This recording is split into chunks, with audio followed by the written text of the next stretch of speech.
I want to start with a number that surprised me when I first came across it.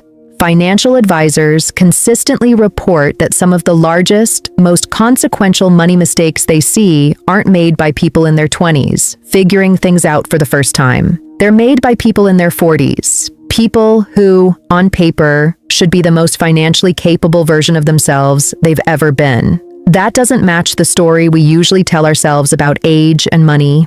The assumption is that things get safer as you get older, more experienced, more careful. And in a lot of ways, that's true.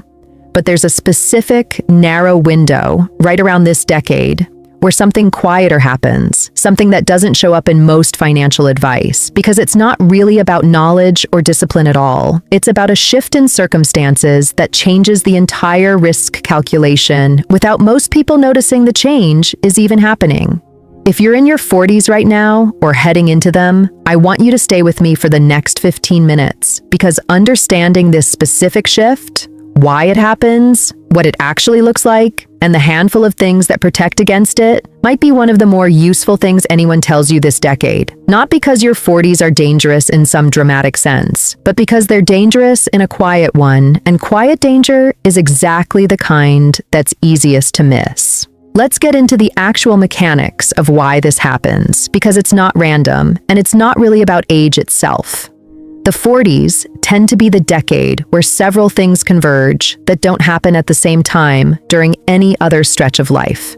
Income, for most people, is at or near its lifetime peak, or climbing toward it. Career capital, the accumulated credibility, connections, and confidence built over 15 or 20 years of work, is at its highest point so far, and there's usually, for the first time, a real, meaningful amount of money actually sitting somewhere. Not startup savings, not getting by money, genuine capital. Here's why that specific combination is risky, even though each piece of it sounds like good news on its own. Higher income creates a buffer that makes risk feel more affordable, even when it isn't structurally safer than it was before. Career confidence creates a specific kind of overconfidence that quietly extends into financial decisions. The assumption that being good at your profession translates into being good at evaluating investments, business opportunities, or major financial commitments, which, as we've talked about before in this series, is a connection that doesn't actually hold up under real scrutiny. And having real capital for the first time creates access to a category of decisions. Bigger investments, business ventures, larger loans that simply weren't available in your 20s or early 30s, regardless of how disciplined you were back then.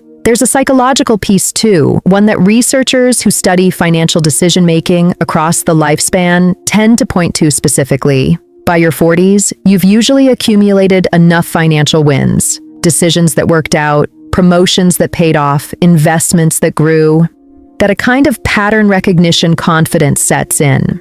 The problem is that pattern recognition built from a relatively small, relatively lucky sample size can feel exactly the same from the inside as pattern recognition built from genuine expertise. There's no internal signal that reliably distinguishes the two. What makes this particularly hard to catch is that the wins themselves are usually real. Nobody's imagining the promotion, the investment gain, the career milestone. The distortion isn't in the accuracy of the past results. It's in the confidence those results generate about future unrelated decisions. A decade of good outcomes in a specific career or a specific investment approach doesn't actually tell you much about how you'll perform evaluating a business opportunity in an unfamiliar industry or a real estate deal outside your area of experience. But it feels like it should, because the emotional signature of "I've been right before" doesn't come labeled with the specific boundaries of where that track record actually applies. Increased risk can sound abstract until you see the specific shapes it tends to take. The first is what I'd call the acceleration instinct.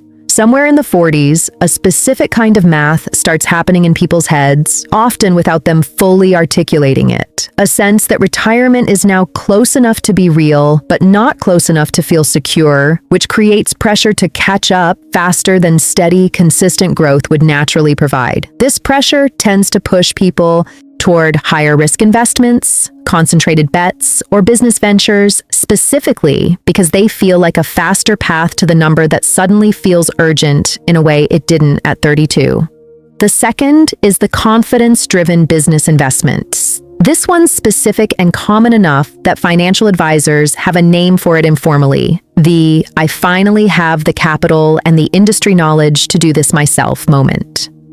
20 years of career experience genuinely does provide real expertise in a specific field. What it doesn't automatically provide is expertise in the many other things a new venture requires. Cash flow management, hiring, market timing, the dozens of adjacent skills that determine whether a good idea in a familiar industry actually becomes a successful business.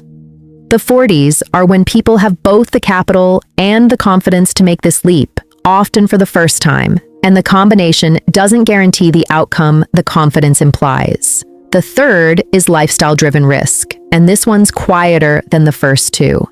As income rises through the 40s, financial obligations tend to rise right alongside it. A bigger mortgage, private school costs, aging parents who need support, kids approaching college. This creates a specific kind of fragility that doesn't show up in a simple net worth number. High income, high commitments, and comparatively little actual slack in the monthly picture, despite looking from the outside like someone who's doing well. That fragility makes an income disruption or a bad investment decision meaningfully more dangerous than the identical event would have been with a simpler, lower obligation lifestyle years earlier. The tricky part is that each individual obligation, taken on its own, usually feels reasonable at the time. Nobody sits down and decides to eliminate their financial slack on purpose. It happens through a series of individually justifiable decisions. The better school district, the slightly larger house closer to aging parents, the car that makes sense for a growing family. Each one reasonable, and the cumulative effect largely invisible until something goes wrong and there's suddenly far less room to absorb it than the income level would have suggested. And the fourth is what I think of as legacy-driven urgency, a growing awareness, sometimes explicit and sometimes not, that time to build wealth is no longer unlimited, which can push otherwise careful people toward decisions that trade long-term stability for the feeling of finally making real progress toward something that started to feel like it's running out of runway. Here's the part I think matters most, and it's a little uncomfortable to say directly. This pattern doesn't feel like risk-taking from the inside. That's specifically what makes it dangerous. Nobody in their 40s wakes up and decides to be reckless with money they've spent 2 decades building.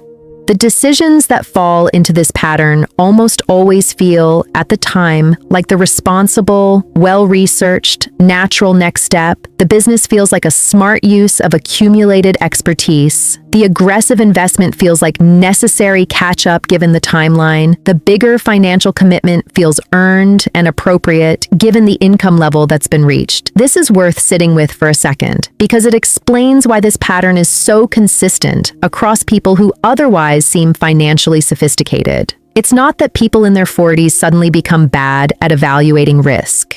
It's that the specific combination of confidence, capital, and urgency creates a genuine perceptual distortion. The same decision that would have set off internal alarm bells at 30, when there was less money and less accumulated confidence, doesn't trigger the same alarm at 45, even though the underlying risk to a much larger asset base is often significantly higher. I think about it a little like how experienced drivers, statistically, are involved in a specific category of accidents more often than newer drivers might expect. Not because they're worse drivers, but because comfort and competence create a kind of automatic confidence that occasionally outpaces the actual situation. The skill is real. The overconfidence that comes with the skill is also real. And it's specifically the overconfidence, not the skill itself, that tends to cause the problem. Knowing this pattern exists, and knowing it doesn't feel like risk-taking from the inside, what actually works as protection? First, build in a structural pause for any decision above a specific dollar threshold, regardless of how confident it feels. Pick a number in advance, some meaningful percentage of your net worth. and commit ahead of time to a mandatory cooling off period and outside consultation for anything above it. The key is setting this threshold before the exciting opportunity arrives, because the confidence that makes an opportunity feel urgent is exactly the thing that erodes good judgment about whether the pause is actually necessary in the moment. Second, explicitly separate professional expertise from financial expertise every single time. Before any major financial decision that stems from career confidence, ask directly, is this actually inside my area of genuine expertise? Or does it just feel that way because I'm good at my job? These are different questions with different answers far more often than people expect. Third, protect your slack, not just your net worth. As income rises, resist the default assumption that obligations should rise proportionally. Maintaining genuine financial slack, meaning real flexibility in the monthly picture, not just a large number on a net worth statement, is what actually determines how much damage a bad decision or an unexpected disruption can do. A high net worth with no slack is more fragile than people tend to assume. Fourth, get a genuinely unbiased second opinion, specifically for decisions where excitement is present. Not someone who benefits from the decision going forward. Someone whose only job is asking the uncomfortable question, the one about what happens if this specific assumption turns out to be wrong. Excitement is a reliable signal that judgment needs an outside check, not a substitute for one. Fifth, name the urgency explicitly, out loud, before acting on it. A lot of the acceleration instinct loses its power simply by being stated directly. I feel like I need to catch up faster than steady progress would provide is a very different internal experience once it's said out loud instead of operating quietly in the background, shaping decisions without ever being examined directly. None of these 5 things require becoming more conservative than the version of you that built this position in the first place. They require recognizing that the specific combination of confidence, capital, and urgency that defines this decade needs its own deliberate safeguards, precisely because it doesn't come with a built-in warning system. Here's what I think is worth remembering about this whole decade. The 40s aren't dangerous because you're doing something wrong. They're dangerous because you're finally doing something right, building real income, real expertise, real capital. And that combination happens to create a specific, predictable distortion in how risk actually feels versus how risky a decision actually is. The goal isn't to become fearful of decisions in this decade. It's to build the specific structural habits that account for a pattern most people never get warned about until after it's already cost them something. If you're in your 40s right now, or getting close, I want to know, in the comments, tell me, has your relationship with financial risk changed recently, even in ways you can't quite explain? I read every comment, and honestly, I think this is one of the more under-discussed patterns in personal finance, precisely because it doesn't look like a mistake while it's happening. If this series has helped you understand your own money a little more clearly, subscribe if you want to keep building this understanding with me, one honest, quiet video at a time. Until next time, take care of your money and pay particular attention to the decade where taking care of it gets quietly harder, right when it should be getting easier.